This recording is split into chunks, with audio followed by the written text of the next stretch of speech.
Coming to you from the Lydia Media Studios in the heart of Lewiston, Auburn, it's Lydia's Lunch Bunch, LA's afternoon morning show with Mark, Sarah, and Pam. We're covering news and events in the greater LA area and talking to the people making a difference in our community. Give us a listen at lydiamediallc.com or wherever you get your podcasts. And feel free to share your comments, questions, or suggestions via email at podcast@lydiamediallc.com. Today's show is brought to you by UPI Plumbing, Heating, and Cooling, serving residential and commercial customers with new installations and repairs. Call today and schedule your oil and gas boiler cleanings at 754-4556.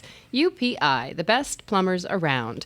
And by Ruper's Beverage and Redemption. When it comes to beer, wine, and spirits, don't botch it, squatch it. At 6 locations in Lewiston, Auburn, and Oxford. Learn more at rupersbeverage.com. And remember, the party starts at Ruper's. Veterans Day weekend is upon us, and we are honored to be joined in studio by American Legion members Jason Hall, Matt Jabault, Julie Flynn, and Tricia Thurston. How is everybody doing today? So far, so good. So far, so good. All right. Coffee.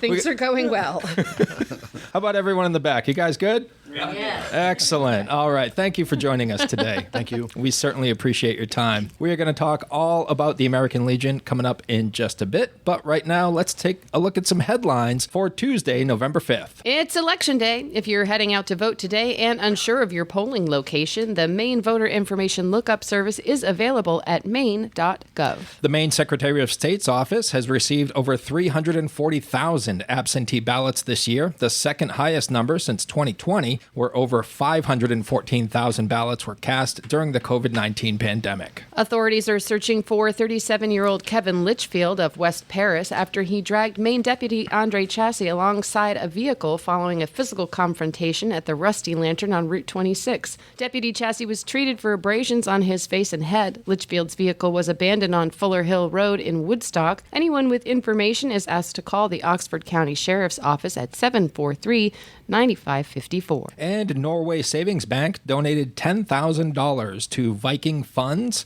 named in honor of the Oxford Hills School District mascot. The program pays for field trips for elementary schools throughout MSAD 17. And the weather. Weather!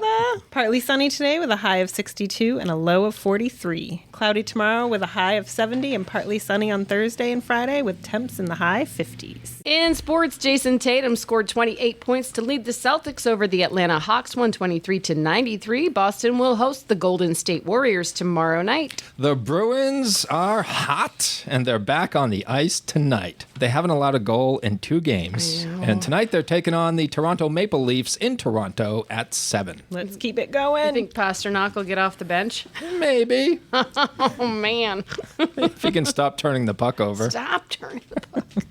Cooper Flagg scored 18 points against his home state in his Duke University debut. The 6'9" freshman also registered 7 rebounds and 5 assists as Duke beat the University of Maine 96-62. Flagg's younger brother Ace announced he will play for UMaine next year. That's hardly fair to have Cooper Flagg play against UMaine for his debut, isn't it? Seems kind of mean, yeah. High school playoffs today, a big one in boys soccer. The Class A North final is at 4 p.m. as number 2 Lewiston takes on number 1 Camden Hills at Messalonsky High School in Oakland. And what a beautiful day for it. I know, it's going to be great. I hope so. It's going to be nice. Yeah, right? The sun's coming out. Yes. You said so in the weather. That's right. So it must be true. It must be true, Pam said. Pam is the most trusted meteorologist in the Twin Cities. No, second to Alex. That's Alex. That's right. She learned everything from Yeah, Alex. he's a good teacher. Also on high school playoffs in field hockey, we have the Class B North final. That's going to be tomorrow. Number 3 Levitt taking on number 1 Belfast at Coney High School in Augusta. That's your news, weather, and sports. And right now it is time for the podcast segment that is Sweeping the Twin Cities. It's time for famous people birthdays. They're famous. It's their birthdays. It's famous people birthdays. It's famous people birthdays. I always love when we have a studio audience. We get some some weird looks. You get to see their reaction. Before FPBs. Let's take a look at FPBs for November the 5th, shall we? Alrighty. Alrighty. We're going to start off with Judy Reyes. Okay. Who is 57 years old today. I remember her as Carla on Scrubs. Yeah. She was on that show from 2001 to 2009. I had just started watching a show called High Potential, which is on. It just started. It's like a new series, and it's a late night series. But she plays I think she plays like the police chief in Los Angeles, and she's actually really cool. It's a good show. High Potential. Yeah. So she's on something new right now. But she's done a lot of different stuff. Tatum O'Neal is 61 years old today. I only remember her for one role, and that was from the Bad News Bears. Oh, she was the star pitcher. She was so little. For the Bears. Yeah.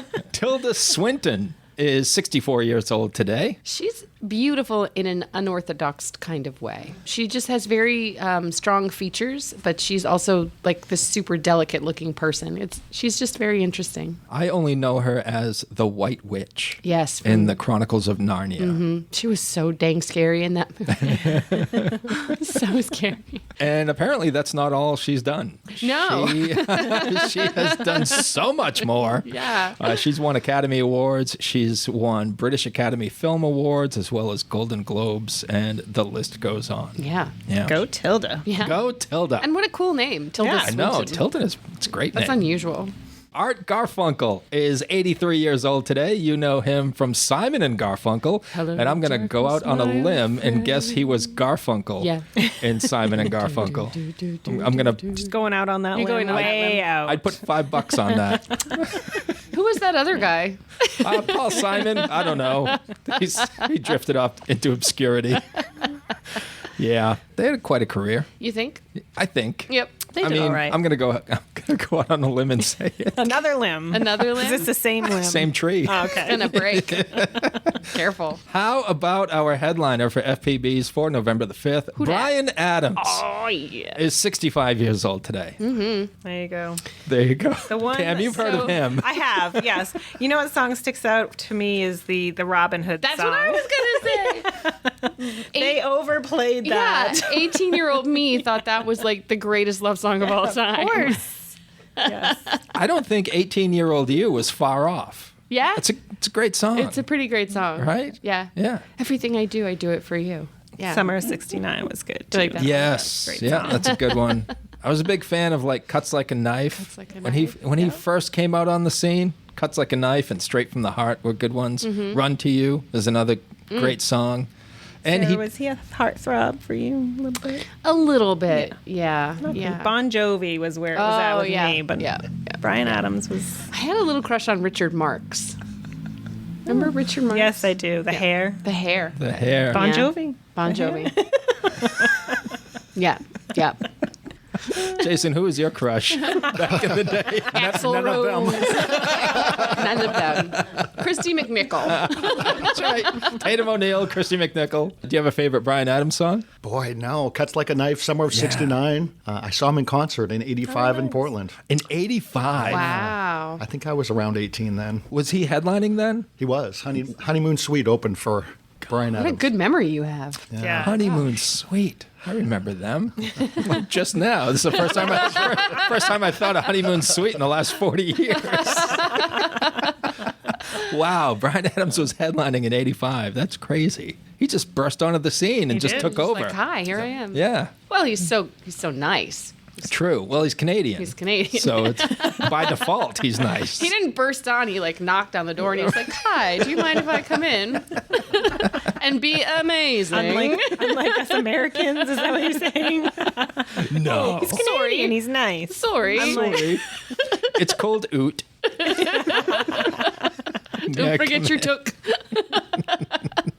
Well, there you go. Those are your FPBs for November the 5th. The Exchange Club of Auburn extends a formal invitation to all veterans for a complimentary luncheon at the Green Ladle in recognition of your steadfast dedication and commitment to our nation. The event is Friday, November 8th at the Green Ladle on the campus of Lewiston High School. For more information, call John Reed at 777-3579.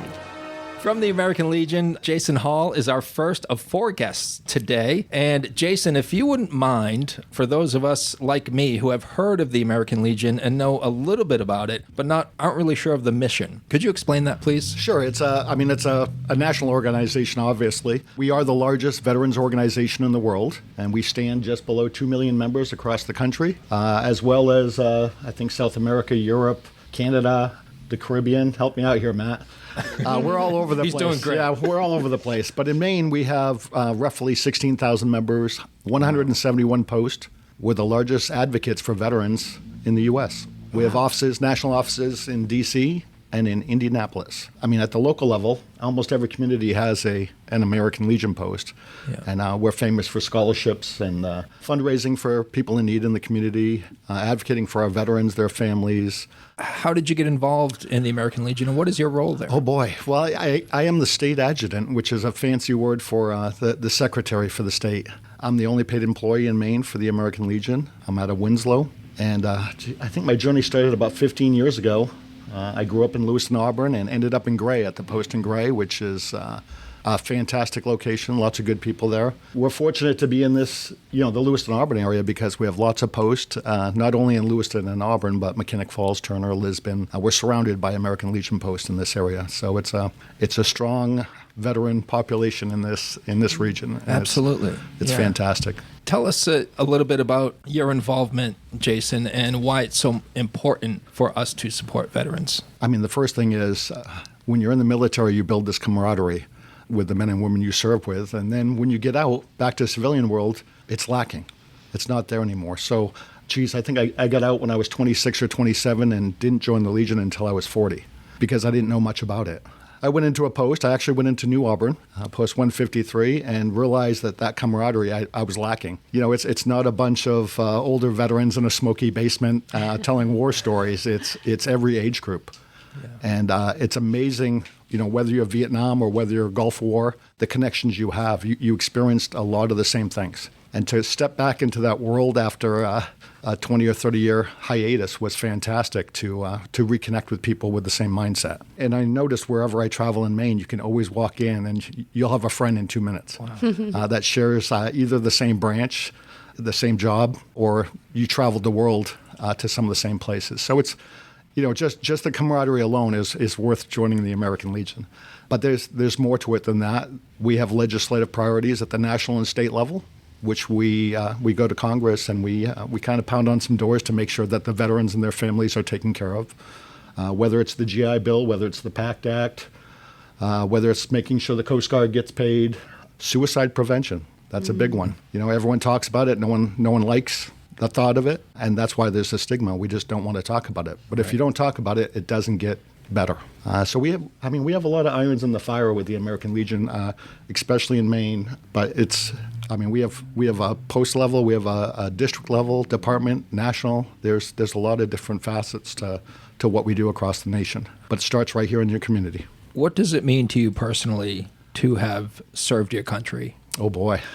Well, graduating from Edward Little with a strong C-. I wasn't prepared for college, but I wanted to serve my country. I had always volunteered to raise funds for the community when I was young.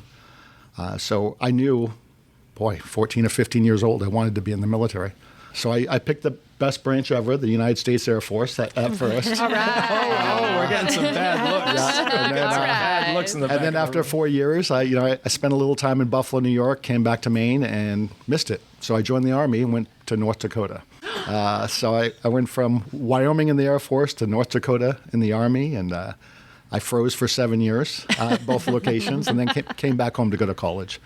So I think it was, for me, to join the military, it was, I wanted to serve my country, and I needed time to grow up. And that gave me, the security and the discipline, so I could go from the rowdy 18-year-old to a little more mature as I got into an adult. Not much, but a little. I'm still working on it. I'm sure you did a lot of learning between graduating from high school and being done in the military. Like you going into college with that different kind of mindset of like, you're an adult now. Yeah, you could concentrate a lot more because you knew, in the military you didn't have a choice. You're going to do your job or you're going to be in trouble. Civilian world, you bring that to the civilian world and you get the work done. It's not an option at that point. You can't fluff off anymore, when you get older. Right. Deciding to join the military at 14 or 15 years old is a huge decision. Do you recall the inspiration behind it? I had an uncle, and he was on a ship off of Lebanon when they announced over the radio at the time that we were potentially going to war. And he was the only member of my family that served. He was in the Navy. And I always admired him. He was in New York and across the country. He traveled as a steel worker, but I just remember, the family sitting around wondering where he was and if he was okay. And I kind of admired it. I don't know if he was getting the attention because he was serving his country or if he was a larger-than-life uncle that, he looked like Santa Claus. He was a big man. And I think that's what sparked me to consider, I'm not ready for college, but I want to be like my uncle. So I think that kind of steered me towards the military. Yeah. Thank you for sharing your story. Thank you. Is there anything else about yourself or the American Legion that you would like our listeners to know? Oh, boy. I think I'm going to let some of the others talk about some of the programs. Sure. Full house. Yeah. I know. All right. Well, we certainly appreciate your time and your service, Jason. Thank you. Thank you very much. Appreciate it. Jason. And we are now joined by Tricia Thurston, who is the Department of Maine Commander. Welcome, Tricia. Thank you. You were part of our studio audience earlier, and now, yes, now you're on the here I hot am seat. in the hot seat. You're on the hot seat. Tricia, could you talk a little bit about your service and your role as Department of Maine Commander? I actually am from California. I joined the Navy out of high school, 17. And, of course, my mom had to sign for me to go, so that was a little difficult for her. But so I joined the Navy and became a CTR, copying Morse code, while I was stationed in Edsall, Scotland. And I served 4 years active and then did some active reserve time. I met my husband, who we've been married for, oh boy, I better get this right. We can edit it later if need be. We've been married since 1981. We'll go there. Okay. Yeah. And he is also, he as a career Navy stayed in for 20 years. So when I was done with the service, I traveled with him after going from duty station to duty station with our daughter, and we went to different areas and ended up here retired. So Your mom had a hard time. She did, yeah. She looked at me and she said, "Are you sure you want me to do this?" And I said, "Absolutely." So. You're so confident at 17. Where did that come from? Where was that? Well, where I lived, there was really not a whole lot. So I decided that it was time to try and get out and That's a big step. join this. It was, That's yes. a big step yeah. at 17, especially where women weren't all that common in the Correct. military back then. Correct. What was that experience like? Well, I went to boot camp in Orlando, Florida. So there was definitely, that was where they sent women. I'm not sure if there was another place where they did, but that's where I ended up, was in Orlando, and for the Navy. And after that, leaving there and going to school in Pensacola for CT school, it was difficult, being in and just becoming part of everything after growing up where I did in California. So some it's and for others it's more difficult than it was for me. So we really fight to support women that are in the service and get them the support and anything that they may need. And the American Legion is a big advocate for that as well. Nice. So we're making progress. We are, but we still have a long way to go. I say the American Legion, I'm, as you said, the state commander, and I'm leading Standing Taller, knowing that I am a veteran. And back when I got out, didn't realize that I was a veteran. Wow. Nobody ever said, "Hey, Thank you for your service. thank you for your service. Wow. You're a veteran." So, yeah, it's been a long road. We still have many women that discuss and talk about how when they get out of their car that has a veteran's license plate, they're asked, Is that your husband's "Is that car? your husband's?" Yes. Yeah.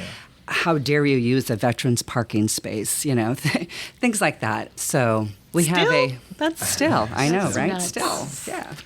I had a crazy. veteran's shirt on a while ago, and somebody actually said, "Hey, thank you for your service," and I was really like, kind of "Oh." blown away by that, So we're making a little bit of strides, some strides, but we are having our 11th annual Women Veterans Luncheon, in Rumford at our post 24 at American Legion. And I started that way back when to bring more awareness around women veterans and give them a safe place to go and come together and celebrate our service and just have a great day. So that's coming up on November 16th. Nice. Was there any point during boot camp or throughout your service where you wondered whether or not you made the right decision? Almost every day, especially in boot camp. I can remember writing to my mother and her getting the letters and calling my recruiter and saying she wants to come home, because seriously, I was scared. It was hard. Yeah. It was hard. Yeah. What do we need to do to better support women in the armed forces? In the armed forces? Or anywhere? Anywhere. Yeah. Yes, that's a loaded question. I thought I'd narrow it down. In the armed forces, just making sure before they get out and while they're out to give them any supports that they need.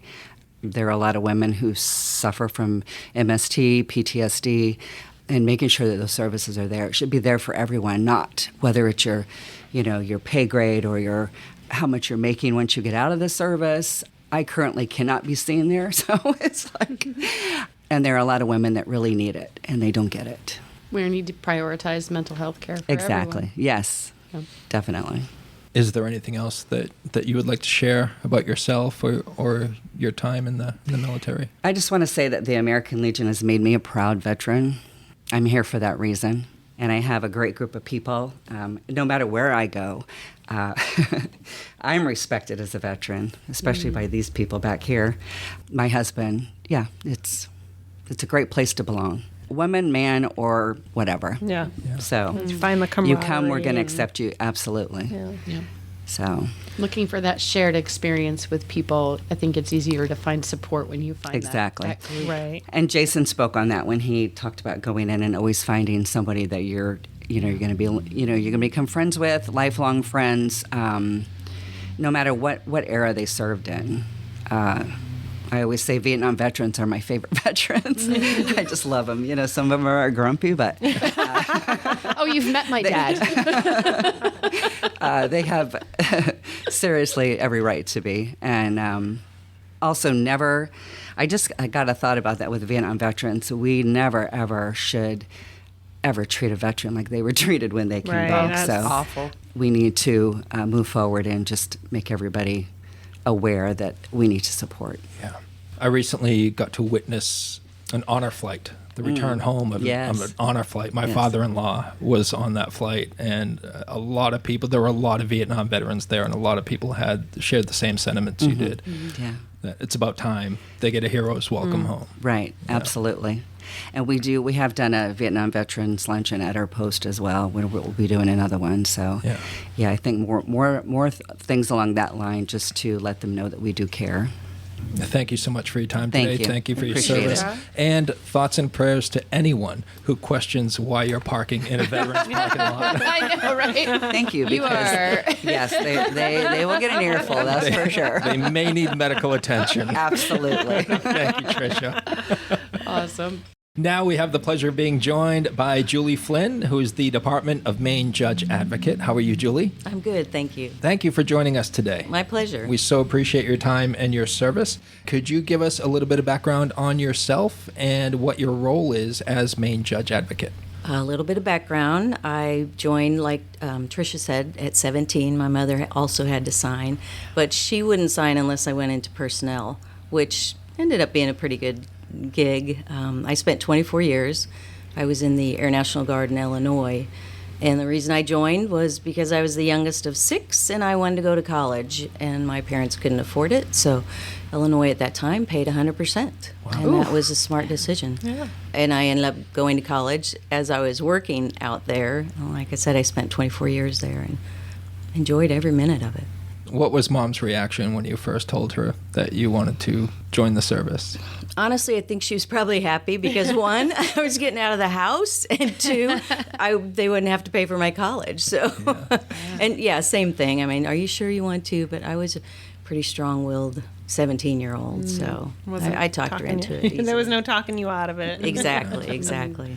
And did you have any reservations after you went through boot camp? And No. Honest, you knew it honest was to the right goodness, decision. I absolutely have loved every hour I spent in the military, the Guard. And as Jason had said before, it's the camaraderie. You don't miss the job, you don't miss the locations, you miss the people that you served with. Can you tell us about your role as main judge advocate for the American Legion? Basically, the Legion is ran by Constitution, bylaws, just like any other corporate business. And if you go outside of those bylaws or rules, then I come in and make sure that you are aware of what those rules and bylaws are.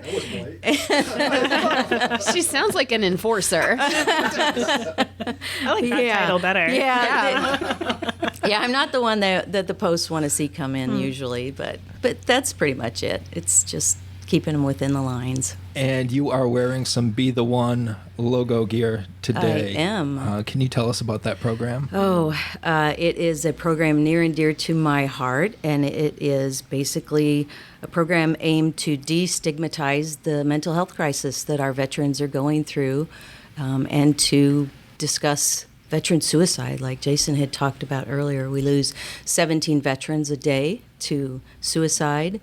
Be the One is a program here in Maine. We've trained over 250 people within our posts about it. We talk about it. We go through the VA SAVE program, which is basically an excellent program to help you understand suicide ideology, I suppose, and then what you can do about it.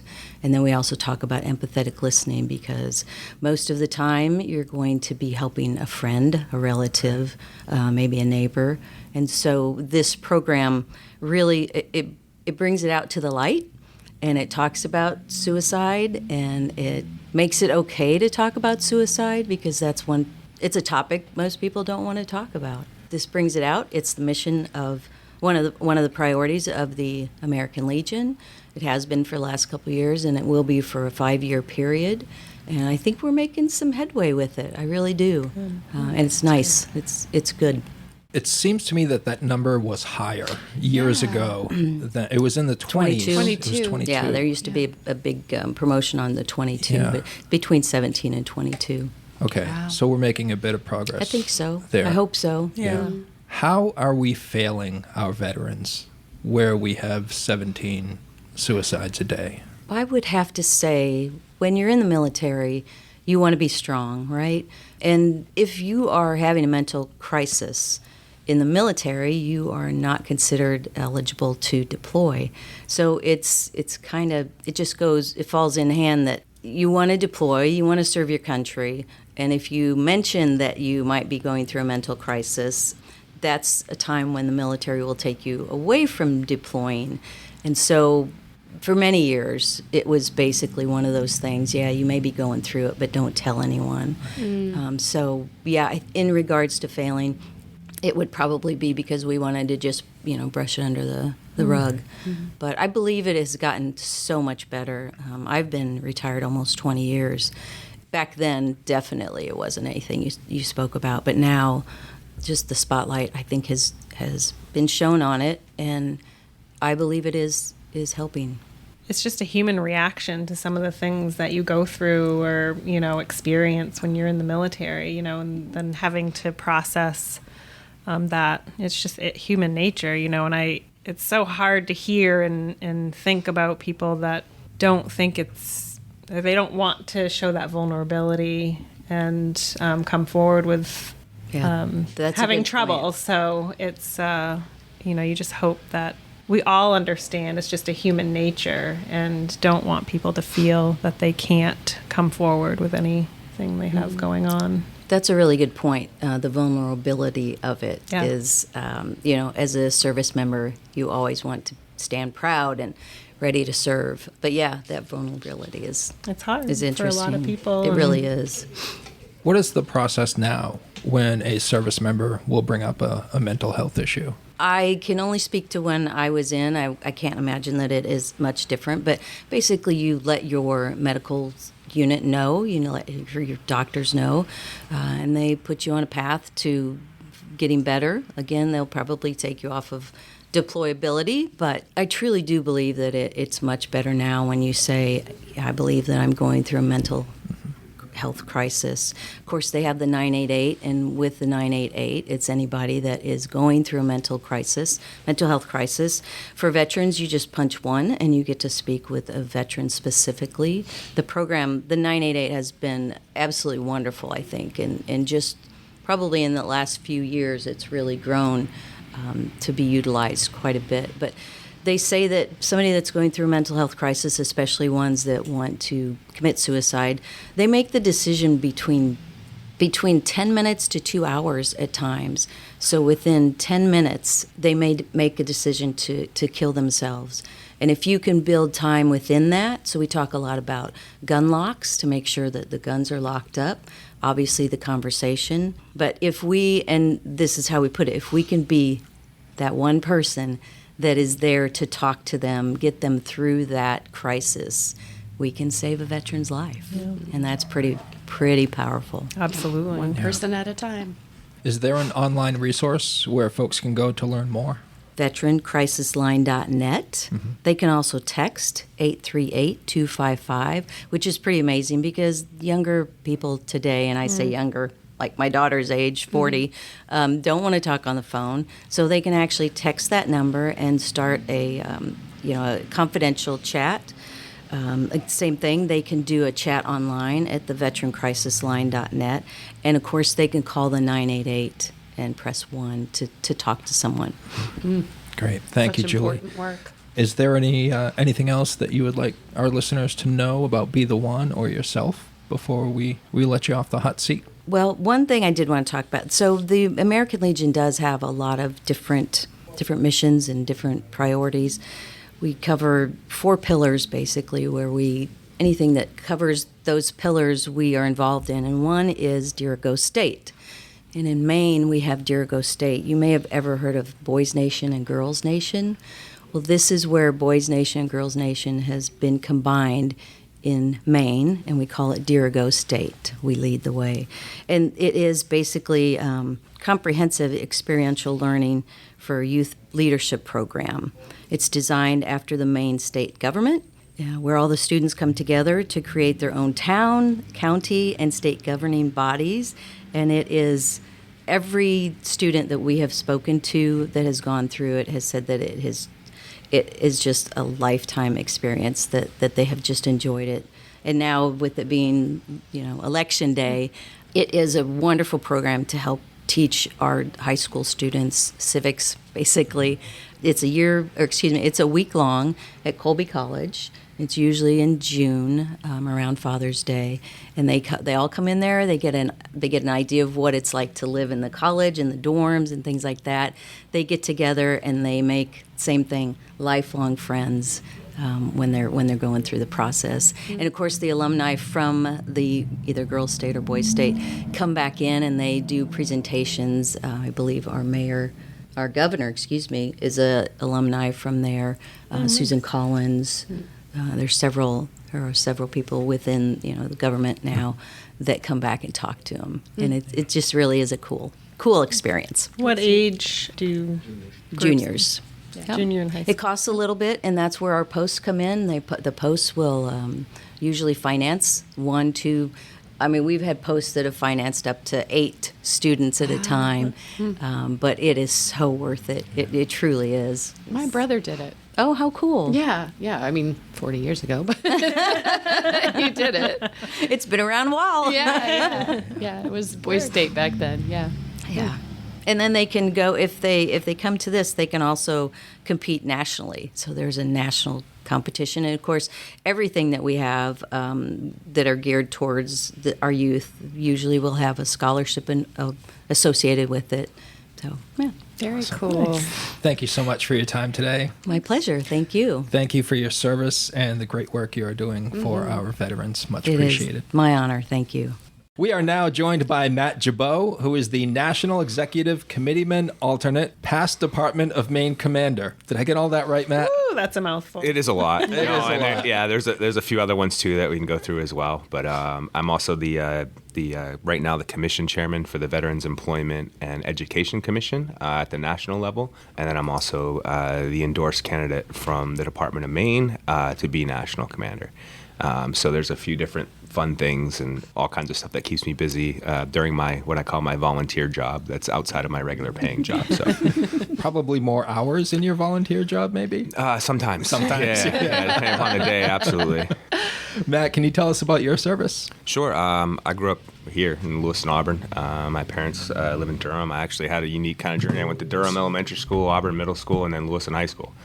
So I got the whole area covered when it came to coming to school, and joined out of high school. Probably was lacking some direction in what the heck I wanted to do. Was going down a not so great path of getting myself in trouble around here, which is easy to do. Easy to do. And so, it was more like, all right, let's go try this out. I had actually went through a medical program over at Lewiston High School Regional Technical Center. So I was actually working in nursing homes already at 16, 17, and 18 before I went to the Army. So I went to go be a medic, and I took the test and passed. Jason. And I went to all the different branches, and the only one at the time that could guarantee me the job I wanted was the Army. And so they guaranteed me to be a medic and gave me a signing bonus and sent me on my way. And so I served about 7.5 years. I had a little break in service, and then I got stop loss as well during the last thing. So I have kind of a weird dynamic. Got injured a little bit here and there, tore up my shoulder, my ankle, came out, went to voc rehab, and then, basically got my undergrad and then used the GI Bill for my master's degree, and then, started into the workforce kind of thing. So, but, in the military, I was at Schofield Barracks, Hawaii, was my first duty station, which is, as a 19-year-old kid, that's a pretty cool place to start off at. Must have been awful. Yeah, it was terrible. I mean, the worst part about it was I wasn't there much, right? Because we went from everywhere else from there. But the times that you were on the island, it was pretty cool. And then I spent the rest of my time at Fort Lewis, Washington. That's now Joint Base Lewis McChord, out there south of Seattle, Tacoma area and stuff like that. So spent some time on the West Coast there as well. Any regrets?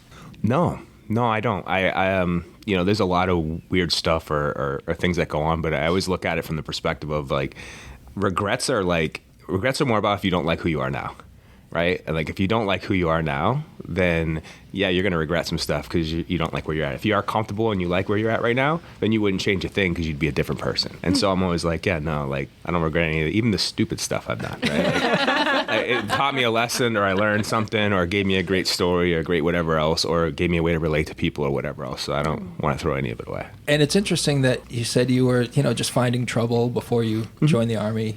So you were pretty free to do whatever you wanted. And now all of a sudden you're being told what time to get up and what time to go to bed in a real structured environment. It's probably what I needed, right? I think probably where I flourished the most was playing sports, where there was that structure, right? Where you had a practice time, you had to be there on time, you had to follow the play, you had to work with everybody else. And so that's more where I flourished in high school, more so than academics or doing anything else.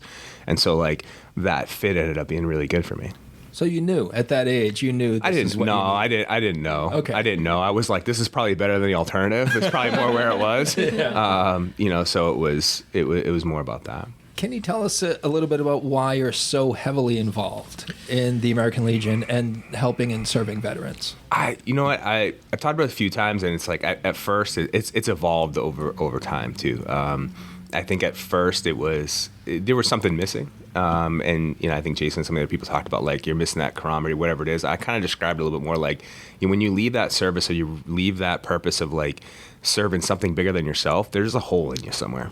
Like there just is, and you got to fill it with something. And people will choose a lot of bad ways and a lot of good ways to kind of fill that gap or that hole they have in their life. And this was a healthy, good way to do that for me.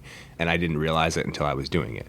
And I kind of got suckered in, so to speak. I had a friend that I actually served with in Kuwait and Iraq. We used to joke he was a biomed, and he fixed all the medical equipment I broke. And so he was from Maine. We were the only two guys from Maine in our unit over there and stuff like that. So we always joke back and forth. When he moved back to Maine, we reconnected, and he got involved in the Thompson post. And then I joined to support him when he got involved there, and he ran for commander. And it just kind of took off from there. I got grabbed by a few people to come do different stuff. There's a guy who's now passed away named Chick Ciciotti. who was the legislative chair for the Legion here in Maine for probably 30 years. And he was like the veteran mayor up in Augusta in the Capitol. And he started taking me up there with him to lobby on veterans bills, to work with different stuff that way. So I got really involved there. And our state adjutant at the time, Jason's predecessor, Paul, grabbed onto me, linked Jason and I up together as well to start doing awesome stuff in the state of Maine. And then they invested time and mentorship and energy and education into myself, most of us sitting here, to be the leadership now today. And so that's kind of how we got kind of gradually involved. And then, as time went on, after Department Commander, I started getting involved in some national committees. I was on a 21st Century Committee at the national level that was around the 100th anniversary of the American Legion. And they were really looking to build like a strategic plan for kind of like the next 100 years. Like, how are we going to stay relevant? How are we going to do that? And so there was a wide group of folks from all over the country that worked on that. So I worked on that and then got endorsed here and then got some opportunities. I spent the last 2 years being the membership and post-activities chairman for the national organization. So traveling around, working membership programs, working with the committee, and understanding that whole side of Legion. And now I'm moving to veterans employment and education to really learn about and work those programs as well.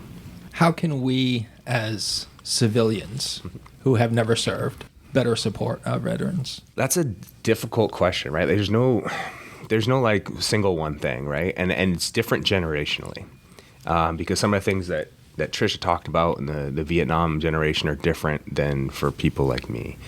We were fortunate enough to get that warm welcome when we came back, but there's also some animosity there too. Like, so the whole thank you for your service thing, right? Like it's almost tipped in some ways to the other side, where we don't have I'll say, everyone having skin in the game like we used to.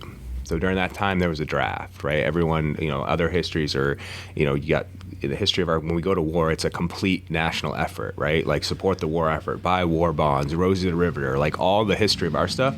Our generation never had any of that. I remember sitting at, in a camp in Kuwait, listening to, the State of the Union address and the president basically telling everybody to go to the mall and shop, and that was their part of the war effort, right? And so when people come and say, like, thank you for your service, like, it sometimes can come off hollow unless there's a conversation there to be had, right? Like, there's a caring that has to be there, right? And I think the understanding and the wanting to have a conversation about service, about what that means, whether it's military or civics or any of that kind of stuff, I think is the important piece that we've kind of lost through that. And so it's like, people, will come and be like, oh, I thanked the veteran today, so I did my part. Well, I know, like, there's more you can do as an active citizen to help veterans, to help our country, to do different things like that. And so I think there's a little bit of a disconnect now as people are coming back from that. So you just got to be careful from that and how you have those conversations. And so it's different for every generation. And we've been struggling that with as an organization too. We have 5 different generations we're dealing with right now. Yeah. From the greatest generation to boomers, right, to Gen X, to millennials, to Gen Z, and even the youngest ones coming out now. So now we're even getting into a whole nother generation. So how we speak, how we talk, the things that we are into, we got to think about them a little bit differently. That is eye-opening. How that single phrase can come off as hollow that way. Is there something we should be saying instead? Well, and I like you saying that. It's like, okay, maybe that's kind of why I don't always want to say thank you for your service, because I'm not going to sit and chat with you for another 15 minutes. I'm just seeing you in passing. I want to say it. I'm looking at you, thanking you in my head, but to say it, I'm like, if I'm just passing by, it doesn't seem genuine to me to just be like, thank you for your service. So I'm kind of glad you pointed that out, because it is those times where I'm like, should I have said it? Because I am appreciative, but I don't have time to talk and like really get into a conversation about your efforts and, how it was for you or whatever they want to talk about. So I just don't say anything. So it's very interesting. No, that's fair. And again, like I said, generation, right? Because of the experience that the Vietnam generation had coming back, right? Going up and saying it in a certain way, an appreciative thing, like, again, welcome home's the other one, right? Like, they never got the welcome home that everybody else did. So whether it's welcome home, thank you for your service for Vietnam, it can be very meaningful, right? Because you're acknowledging our past faults, your whatever else like that, and that's not always true with the other side, right? Like with the newer generations from that perspective. it's still a good thing. Yeah, you just don't know. You don't know how they're going to react or what they're going to say. And the only thing I can say, go back to like, the my favorite meme about that's running around out there is that like be a citizen worth fighting for. Like if you really want to do something around to appreciate better, like be a citizen of this country that's worth fighting for. I like that. Yeah. And that means voting, right? Like today, that means voting. That means participating, being active in your community, being active with nonprofits, whether it's Legion or whatever. Supporting the different events, fundraising, doing whatever else is needed in your particular community. And that's, I think I talked a little bit about that 21st Century Committee, but that was the crux of it. The crux of it is that we need to get back as an organization to being those community centers, right? For everything veterans, for children and youth across all our 4 pillars, right? Or to be that, we have a pillar around Americanism, right? That's really about driving civics, education, and understanding the history of our country, and not repeating the mistakes of the past, and carrying our traditions and things like that forward. And so really thinking about that, and with the 250 or 275 coming up, like it's going to be a thing as well coming. So. Yeah. We spoke to Julie about the Be the One program. I don't think there's a bigger issue facing veterans right now than that suicide crisis. What are some of the other issues? I mean, that's a huge one, right? I mean, that's the biggest one. I think it stems from that. I go back, she talked about it too, and like we've actually been on this campaign. This will now be the 3rd year on a national level around this. And so there's different levels to it too, right? So the first step is that destigmatization of talking about mental health and that kind of stuff. And the second is crisis intervention. And so like through the trainings that we're doing, we have a national partnership with Columbia University to get certified in the Columbia scale and understand what you're doing, so you can talk more intelligently to medical responders when you're in that kind of situation, or when to escalate or bring somebody to get help or that kind of stuff, whether it's safe storage programs, partnering with the Governor's Challenge here in Maine for the strategic plan that we have in Maine to combat veteran suicide. You may have seen a bunch of the veteran resource fairs that are traveling all around the state through Maine Bureau of Veteran Services, the VA, and whatever else. That was a big piece of those to pull those things together. And I think as we work through that, you kind of start with that understanding, crisis intervention, then you got to get into prevention. And prevention is where all the rest of our programs, come in across that perspective. So if I think about that, that's where kind of the VE&E, VA&R stuff for us come into. Like, how do we make sure that, veterans have a good transition? How do we make sure that they have the health care that they need? How to make sure that they have the family setup that they have, that they can put food on the table, that they have a place to live, that they have a career path or a job or a purpose coming out of the military. And then a lot of those things, if those things are good, then you don't ever get to that crisis piece. So you got to keep working. So that's our largest and biggest mission right now from that side of it. I would say another piece that, obviously we're thinking about, and I mentioned a little bit, is like the civics education, our programs, our children and youth programs, whether it's our oratorical program, which is a constitutional speech contest that we do here at district level, department level, and then at the national level, all for scholarship and stuff like that. But we actually have to come and speak and give a timed speech on a certain amendment of the Constitution to learn and understand. They don't always know which one it's going to be, so you got to read all of them, right?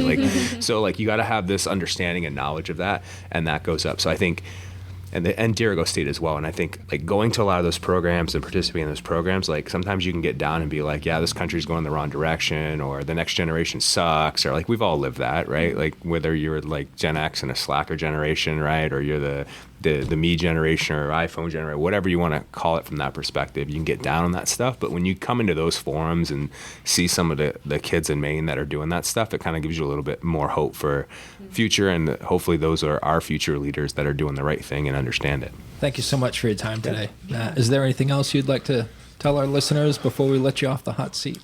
Jason's over here pinging me, we want to make sure we cover, and again, we do a lot, and I think that's the hard part is when people understand the Legion. I think that was one of the other things that we struggle with sometimes, is that we don't have veteran in our name, right? The American Legion. So it's not always assumed that it's a veterans organization. And then you look at the fact that we have 4 different pillars, and we cover a lot more than just veteran stuff. We cover all the veteran stuff too, but we also worry about national security. and advocate for that. So, that translates into things like in Maine, it translates into shipbuilding, it translates into jobs, it translates into people like helping the recruiters and make sure people still understand what it means to service.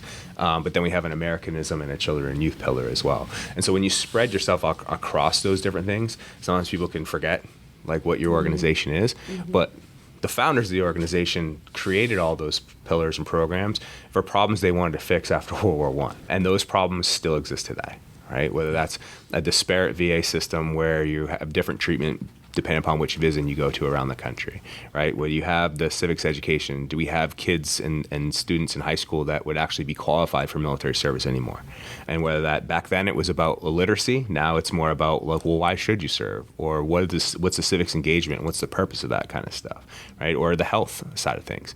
Back then it was people weren't physically fit to do it either for different reasons, but the same thing now. Now it's the sedentary aspect of our lives and those things that make kids not physically able to serve anymore. And so those things about do we have the population anymore to be able to stand up a defense if we needed to, like in the past. And so making sure that we're working on those things in our communities and having that understanding so that if anything does happen, we can be ready to defend ourselves as a country as we have in the past. So that's kind of, I would say, the bigger picture. But, again, if we talk about it, we have a little tagline that we use around it. It's Veterans Strengthen America. And like, that's who we are and what we do when you think about the American Legion. We're out here to have a stronger America across all those fronts. So. We did have a conversation, so I will thank you for your service. And I appreciate that. I will also try to be a citizen worth fighting for. Thank you so much. Thanks to all four of you for joining us today. Matt Jabault, Julie Flynn, Jason Hall, and Tricia Thurston. Thank you all. What a great episode. Thank you so much. Yeah. It was an honor to have all four of you in today. Yes, it was. Thank you. And we want to thank our sponsors, Ruper's Beverage and Redemption and UPI Plumbing, Heating, and Cooling. And if you'd like to be part of the Lydia's Lunch Bunch advertising family, reach out to Pam Ashby via email. It's her birthday week. Yeah. Birthday month. Birthday month. I was going to say it's Sorry. the beginning, so you can take the whole month. She would love to hear from you via email at pam@lydiamediallc.com. Thanks for joining us today, and tomorrow we will be joined by some Maine Nordiques. Roll Sarah. Nords! Roll Nords. Have yourselves a great Tuesday. Get out there and vote, and we'll catch you tomorrow.